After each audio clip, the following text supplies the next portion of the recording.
नमस्कार किसान भाइयों। आज हम बात करेंगे वर्मी वॉश के बारे में। तो आज फिर से हमारे साथ मौजूद है डॉक्टर सोलंकी, जो कि चित्तौड़गढ़ कृषि विज्ञान केंद्र से है। आज आपको सर बताएंगे कि वर्मी वॉश कैसे बनता है, इसके क्या फ़ायदे हैं, इसके अलावा इसके बारे में जो भी जानकारी है वो सभी सर बताने वाले हैं। तो सर, एक बार जो भी किसान भाई नए हैं उनको आपका परिचय पता नहीं, एक बार आप अपना परिचय बताइए। हाँ, किसान भाई राम राम। जैसा कि मेरा नाम डॉक्टर रतनलाल सोलंकी, मैं वैसे वरिष्ठ मृदा वैज्ञानिक हूँ। अब वर्तमान में मैं वरिष्ठ वैज्ञानिक अध्यक्ष कृषि विज्ञान केंद्र चित्तौड़गढ़, जो रिटोला चौराहा है, वहाँ पर ऑफिस है, वहाँ पर मैं कार्यरत हूँ। तो किसान भाइयों, जैसा कि आपको आज जो मैं जानकारी दे रहा हूँ, वर्मी वाश यानी जो पानी जैसी जैविक खाद है, किसान चाहे तो अपने खुद के ऊपर तैयार करके अपने फसलों में कैसे प्रयोग करना है, ये खाद कैसे तैयार करते हैं, क्या सावधानी रखनी, उसके बारे में हम आपको जानकारी दे रहे हैं।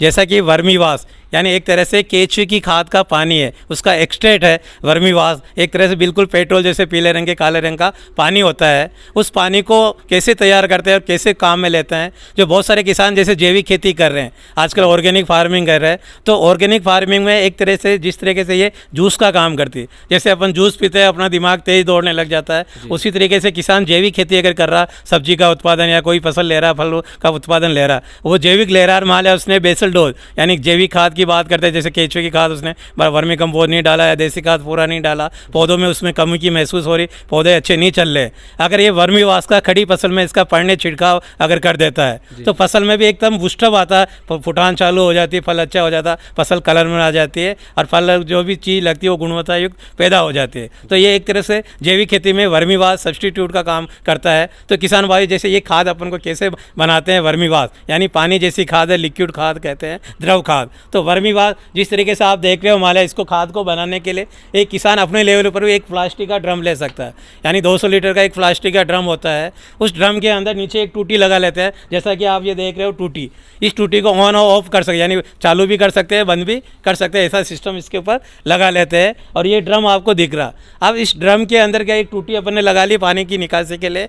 उसके बाद इसमें क्या करते हैं, 1/3 या जो ड्रम का जो 1/3 भाग है उसमें अपने अमरूद के टाइप के कंकर या पत्थर बाटे भर देते हैं, ताकि बाटे भरने के बाद उसमें चाहे तो अपने एक लोहे की जाली बिछा देते हैं। फिर उसमें 50 से 60 किलो कच्चा गोबर जो ताज़ा ठंडा किया हुआ, वो गोबर इस ड्रम की गर्दन तक यानी एक बेद खाली रख लेते हैं और वो गोबर इसके अंदर ड्रम के अंदर डाल देते हैं। उसके बाद आपको 2 से 3 किलो वर्मी कल्चर, जिसको कहते हैं वर्म्स या केचुए के जो बीज है, जैसे वर्मी कंपोस्ट बनाते हैं उसमें केचुए छोड़ते हैं, उसी तरीके 2 किलो वर्मी कल्चर इस ड्रम के अंदर इसके अंदर डाल देते हैं, गोबर के अंदर।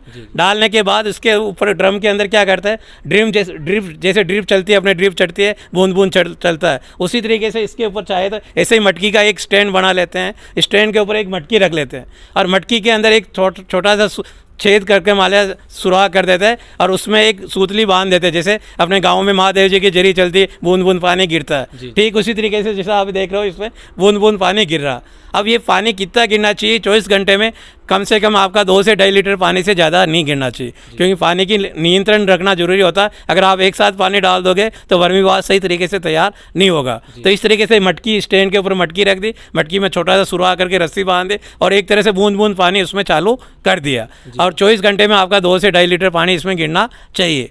अब 15-20 दिन के अंदर इसके अंदर ड्रम के अंदर अपने गोबर भर दिया, गोबर में अपने केचुए डाल दे। तो केचुए क्या करेंगे, उस गोबर को खाएंगे, खाने के बाद इसके अंदर वर्मी कंपोस्ट केचुए की खाद बिल्कुल चाय की पत्ती जैसे काले रंग का दाना तैयार करेगा और ऊपर से पानी बराबर निरंतर इस पर गिरता रहेगा। तो पानी गिरेगा तो वो खाद के ऊपर भी गिरेगा और अंदर केचुए भी घूमते रहते हैं, तो उसके ऊपर भी गिरेगा, तो केचुए के चमड़ी का कस भी नीचे उतरता है और खाद भी पानी में घुलकर उसका पीला खाद वो धीरे धीरे ड्रम के पेंदे की तरफ जाता है। पेंदे में जाकर धीरे धीरे पेंदे की तरफ होता धीरे धीरे पानी का लेवल ऊपर बढ़ता है। तो उस तरीके से अगर काम करते हैं तो जैसे मान लिया आपका 15 से 25 दिन का इसका टाइम लगता है बनने के अंदर, 15-20-25 दिन बाद अगर आप ड्रम से या टूटी से निकाल लगे तो इसका जो कलर आएगा बिल्कुल ये काले रंग का पेट्रोल जैसा पानी इसके अंदर निकलेगा। तो इस जो ये निकलता है इसको कहते हैं वर्मी वाश। तो इस तरीके से 15-20-25 दिन बाद ड्रम का जो लेवल आपका पानी का लेवल ऊपर आ जाता है, उसको अपन टूटी से सारा पानी इसका जो वर्मी वाश अंदर भरा हुआ वो सारा बाहर निकाल लेते हैं। निकालने के बाद बाल्टी, जरीके ने कोई डिब्बे या कंटेनर में भर लेते हैं। भरने के बाद जो जाली के ऊपर जो गोबर भरा उस गोबर को वापस खाली कर देते हैं।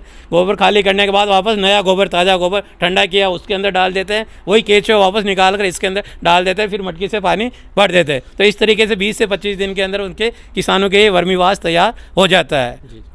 अब इस वर्मी वाश को अपन फसल में कैसे उपयोग लेना। अगर मान लें कोई किसान जैसे सब्जी की खेती कर रहा है या कोई अनाज वाली फसल कर रहा है, ज़्यादातर ये सब्जी की फसलों के लिए बहुत रामबाण है, क्योंकि जैसे ही इसको खड़ी फसल में छिड़काव करते हैं, जैसे ये 1 लीटर की बोतल है, अब इसके अंदर पानी और मिलाना, क्योंकि ये कंसनट्रेट अच्छी ताकत वाली खाद होती है, तो इसके अंदर 2 गुना 5 गुना पानी और मिक्स कर जो भी आपकी खड़ी फसल है, टमाटर है, बैंगन है, मिर्ची, जो भी सब्जी की फसल है, उसके ऊपर खड़ी फसल में दोपहर बाद इसका ऊपर फसल के ऊपर छिड़काव कर देते हैं। छिड़काव करने से इसके अंदर भी 5-7 तरह के पोषक तत्व, पौधे के पोषक तत्व इसके अंदर होता है। NPK भी होता है, जैसे मुख्य पोषक तत्व है, सूक्ष्म पोषक तत्व भी इसके अंदर होते हैं, जिससे पौधे को खुराक मिलेगी तो पौधा एकदम फुटान में करेगा, उसका कलर चेंज हो जाएगा। दूसरा, एक तरह से पौधे के अंदर जो कीड़े मच्छर का प्रकोप होता है, इस खाद में हल्की सी स्मेल लेती है, उस स्मेल से वो भी उड़ जाते हैं, भग जाते हैं, तो फसल में कीट नियंत्रण का काम भी करती है, फसल को पोषक तत्व उपलब्ध कराने का भी काम करती है। तो अगर इसका छिड़काव करते हैं तो फसल की पैदावार बढ़वार अच्छी होती है, जो भी फल लगते हैं फल अधिक संख्या में लगते हैं और गुणवत्ता भी अच्छी आती है। तो इस तरीके से फसल में, खड़ी फसल में इसका एक तरह से फोलियर स्प्रे पड़ने छिड़काव कर मान लिया, फसल का अच्छा उत्पादन हो ले सकता है। तो किसानों के लिए वर्मी वाश भी एक बहुत ही अच्छी पानी जैसी खाद हो सकती है, ताकि वो खेती में लागत कम कर सकता है। तो किसान भाइयों, आपको ये वीडियो काफ़ी पसंद आया होगा। सर ने काफ़ी डिटेल में इसके बारे में समझा दिया है, कैसे खाद तैयार करना है, कितने बेनिफिट है, कैसे इसको स्प्रे करना है, पूरी जानकारी सर ने इस वीडियो में दे दी है। तो इस वीडियो के बारे में आपकी क्या राय है, कमेंट सेक्शन में जरूर बताएं, और वीडियो पसंद आए तो लाइक करें और किसान भाइयों के साथ भी शेयर करें, ताकि उनको भी इस शानदार वीडियो के बारे में जानकारी मिल सके। वीडियो पसंद आए तो लाइक करें और चैनल को सब्सक्राइब करें। धन्यवाद।